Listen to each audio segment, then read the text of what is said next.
Hi friends, ఇక్కడైతే మీరు చూస్తున్న బోర్డుకి అండ్ పైన ఉన్న వాల్కి అదేవిధంగా స్విచ్చెస్కి కూడా కరెంట్ వస్తుందని చెప్పేసి ఓనర్ గారు అయితే చెప్పడం జరిగిందనమాట. సో మనం అయితే వెళ్ళాం చెక్ చేయడానికి.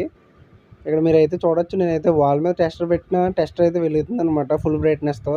అదేవిధంగా స్విచ్ బోర్డు మొత్తం బాడీకి అయితే వస్తుంది ఎలక్ట్రికల్ షాక్.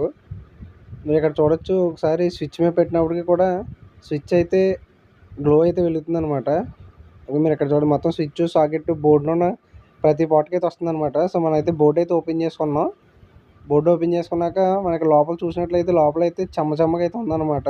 సో మీరు ఇక్కడ ఏమైనా వాటర్ పెట్టారని అయితే వండగా అడిగినప్పటికి వాటర్ అయితే పెట్టామని చెప్పారు. సో బోర్డులోకి అయితే వాటర్ పోవడం వల్ల బోర్డు అయితే మొత్తం కరెంట్ అయితే వస్తుంది అనమాట. సో మనం అయితే మొత్తం బోర్డు అయితే క్లీన్ చేసి మళ్ళీ అయితే ఫిక్స్ చేసాం అనమాట. సో ఫిక్స్ చేస్తే కరెంట్ షాక్ రావడం అయితే ఆగిపోయింది.